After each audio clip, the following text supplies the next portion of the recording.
como que essa umidade se está molhando muito ou pouco durante a montagem da leira. Tá? E, inicialmente, eu começo a leira inicial com uma camada de palha seca. Se eu colocar a palha do descascado, eu posso dar a impressão de estar um molhamento adequado e não está. Para essa palha seca ser mais como se fosse um mata-borrão, como se fosse uma espuma mesmo ali, segurando essa água. Tá? Então, começa inicialmente a primeira camada. Essa é questão que nós vimos na prática lá, não é questão que tem indicação para isso, mas a gente começar a primeira camada com a palha seca é mais interessante. Não vai abrir? Não, acho que é porque passou por pendrive, né? Tem que passar para outra transparência. Mas esse filme mostrar o sistema de água como é molhando lentamente, e o que ele queria mostrar no filme, como que a gente sabe se a umidade está boa? Começa a correr um pequeno filete lateral à leira, é hora de ir para frente, tá? Vai andando, não deixa excesso de água não. Eu acho que posso passar para a próxima, tá? Acho que não vai, tinha que estar no outro computador. Tá, tudo bem. Bom, o outro sucesso da compostagem é a aeração. Né? Então, a aeração é o segundo. Tá? Como que a gente controla isso aí? O processo de fermentação na compostagem ele tem que ser aeróbico, com a presença de oxigênio. A fermentação aeróbica, ela ocorre, evidentemente que ela ocorre. Tá? Mas, tecnicamente, a fermentação ideal para o processo de fermentação é aeróbico. Tá? Então, e a aeração é o fator mais difícil de ser controlado. É o mais difícil. Tá? Nós vamos ver o porquê. Então, aqui está a leira montada, de 3,5 metros por 1,60 m, em torno disso. Tá? E como que a gente faz aí para montar a leira? Tá? Molhada dentro das camadas certificadas, com sistema de fermentação, com esterco, enfim. Aí depois de 2, 3 dias, eu dou o primeiro revolvimento. Tá? E a maneira da gente injetar oxigênio no sistema, ou colocar oxigênio, é revolvendo a leira, não tem outra forma. Tá? Então, pode ser, aqui é uma escala que está usando trator, isso aí pode ser escala menor, usar com enxada, enfim. A dimensão da leira, ela tem uma limitação de altura por uma questão, leiras muito altas, o próprio peso da leira faz com que a leira se compacta, interferindo na aeração também. Nós temos usado um trator, com essa pá carregadeira, o mesmo trator que usa para a montagem da leira, para revolver a leira. E um detalhe importante, o curso da pá carregadeira aqui, ó, né, ela tem que ir ao máximo. Qual a finalidade? Porque esse material cai em forma de cascata, né, e nesse momento tem a oxigenação da massa. O ar quente, evidentemente, mais leve, que está aqui no meio, ele sai, aqui é a cortina de ar quente, aqui, ó, e entra oxigênio na massa. E com essa operação a gente injeta oxigênio na massa e atende a outra questão também, que é a temperatura, tá? E a baixa temperatura. Isso aqui chega a altas temperaturas, tá? Próximo. O controle da temperatura, nós podemos, evidentemente, usar... Hoje tem termômetros a laser, que você chega assim, digitais. É prática a gente tem usado esse artifício aí. Pega uma haste de ferro de construção, de qualquer bitola, um resto de meia, 1/4, 3/4, enfim, qualquer bitola. No caso aqui, tem um ferro aqui de meia. Nós fizemos, eu coloco essa haste de 1 metro, próximo a isso, e amarro na extremidade, faço em porta-ponta e amarro uma sacola, um pedaço de saco de adubo. Qual a finalidade? Senão você chega lá, perde, você não tem para ter uma baliza lá, para ter uma referência onde é que está o teu termômetro ali no caso, né, a haste. Tá? Aí tira essa haste, isso é feito diariamente. E o controle da temperatura pode ser pelo tato mesmo. Tá? Ó, olha aqui onde é que a haste estava enterrada na leira. De 40 a 60 centímetros, onde é que tem a maior atividade microbiológica, você vai fazer a leitura da temperatura. De forma, no tato mesmo.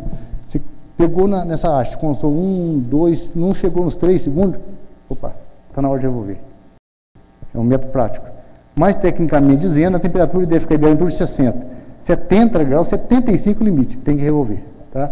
Então, 60 graus a gente consegue segurar durante um tempo de 3 segundos. 70, 75 ou mais, evidentemente, incomoda.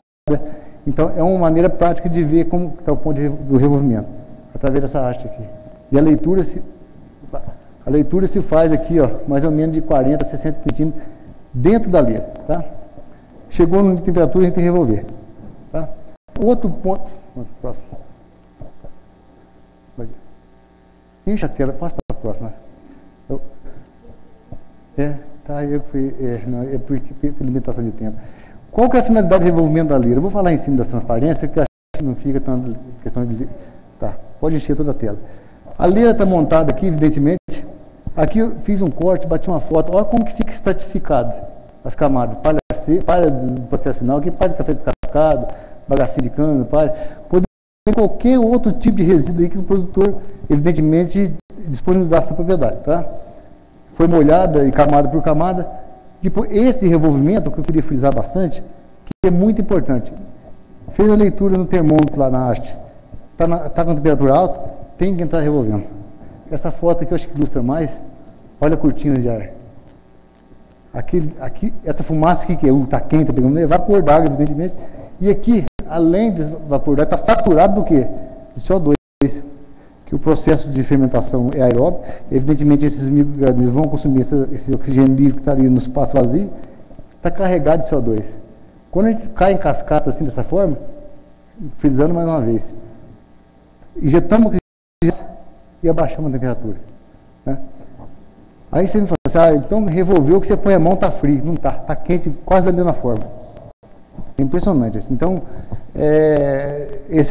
diminuir a temperatura, você teria que resolver muitas vezes, se a atividade, se foi bem inoculado, se foi bem fermentado, a atividade é tão intensa que a temperatura realmente aumenta muito rápido. E se não estiver esquentando, tem alguma coisa errada.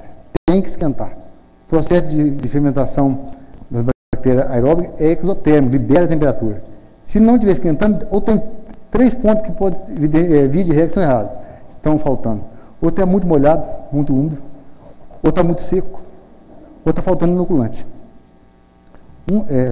90% dos casos são esses 3 pontos.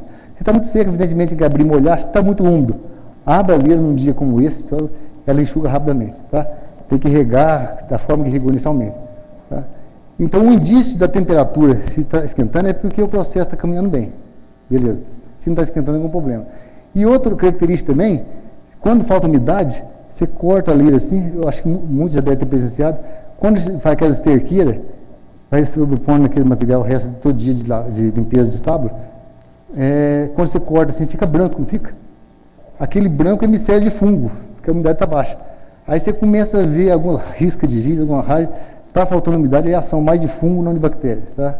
Aí a gente tem que molhar para ter a fermentação desejada. Próximo. Aqui eu tirei da internet, para escalas maiores, tem esse equipamento aí, esse decompositor, que é de uma empresa de Arara, se não me engano, chama da Civemasa. É um equipamento que, evidentemente, segundo a especificação do fabricante, que consegue ter um rendimento operacional de até de 500 metros cúbicos por hora. Então, para escala maior, o investimento é uma máquina em torno de 70 até 80 mil reais. Pressionada por um trator, tem que ter um sistema de hiperredução de velocidade, tá? Tem um contrapeso e eu já vi essa máquina trabalhando na ocasião, e ela realmente revolve, a leira fica estática, né? E ele anda por cima da leira revolvendo e triturando. Tá? Então está aqui um esquema da máquina aqui, acionada aqui. Esse sistema mecânico, existe uma tração, uma potência acima de 120 CV, tratores mais pesados para estar acionando isso aí. Tá? Mas para escala, para unidades de produção de orgânico que tem um volume maior, evidentemente é um investimento que possa ser viabilizar. Tá?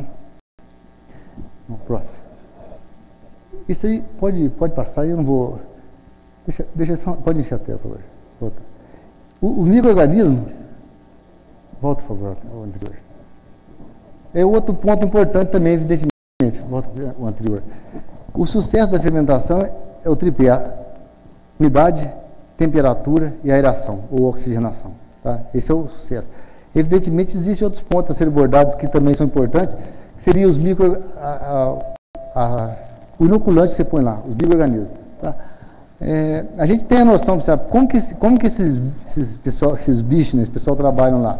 O pessoal, às vezes, vende até produtos inoculantes, starts no mercado. Tem um inoculante aqui, que ele põe no composto, faz composto com 30 dias. Então, isso aí tem essa conversa que o meio científico é cético nesse sentido. Né? E a gente for estudando, se inteirando um pouco mais, a gente vê que realmente a questão é meio complicada, porque durante o processo de compostagem, existe uma variação de ação de micro-organismos que dominam o meio, né? Existem as fases de temperatura criófila, mesófila e termófila, e cada uma dessas fases tem micro-organismos que se dominam, entre bactéria, fungo, algo e actinomicetos. Então, um micro-organismo, às vezes, que vai se superar na massa, como esses starts que vêm aí, é muito questionado aí pelo meio científico e o produtor não precisa, às vezes tem resíduo orgânico, na verdade, que ele pode usar como inoculante, sem ter o uso comprar esses produtos aí que são ditos como milagrosos. Sei lá. Bom, como que os micro-organismos agem? A gente coloca as camadas certificadas, as bactérias vão agir primeiramente nessa ordem: açúcar, amido, proteína dissolutas, hemicelulose, demais proteínas. Daqui para frente, a celulose, lignina, cera, é difícil a composição. O professor Borém, lá de Lavra, cita no seu livro lá de pós-colheita que o pergaminho tem 50% de celulose e 20% de hemicelulose. Então, aqui. Né? Então, até aqui decompõe bem. Então, é um material bom para se decompor. Né? Palha de arroz. Às vezes, a pessoa usa palha de arroz, a palha de arroz tem muita sílica. Às vezes, fica aquela parte lá do aquino, aquela parte externa, acho que não decompõe, mas decompõe. Então, tem materiais que têm mais dificuldade de compor e materiais, evidentemente, que são mais resistentes. Então, materiais com muita lignina, muita cera, resina, compostos orgânicos de cadeias carbônicas longas, são mais difíceis de compostar. Evidentemente que as compostagens depois no campo, elas acabam processando e umidificando. Né? Mas, durante o período da lira, aqui de 90 a 120 dias, a gente não consegue chegar daqui para frente, tá? Próximo. 5 minutos? Ux, não vai dar tempo. Vamos lá. Próximo. Acho que a relação CN, pode enxergar. A relação carbono-nitrogênio é outro ponto interessante, tá? Ela é ideal em torno de 25 a 35 para 1, que é a bactéria que é 30 para 1. Existem várias tabelas aí de literatura que traz a relação carbono-nitrogênio de cada material. Porque para decompor bem a bactéria que é 30 para 1. Se eu tenho um composto lá que tem a relação 60, 70 para 1, o que a bactéria faz? Ela remobiliza 30 para 1, né? 30 para 1. 20 para 1, 10 partes do nitrogênio, ela imobiliza no seu protoplasma. E 20 partes ela elimina CO2, carbono. Tá? E vai reciclando nitrogênio. Tá? E quando tem relação baixa, resíduo de postura de granja, ser de galinha, que é o contrário, relação CN 8 para 1, 10 para 1, aí a bactéria faz o contrário. Ela quer 30 para 1, mas tem muito nitrogênio, ela que faz? Aí, ao invés de jogar nitrogênio, carbono na forma de CO2, ela joga nitrogênio na forma de amônia. Aí, aquele cheiro. Então, é mais sensato perder carbono do que perder nitrogênio. Então, próximo.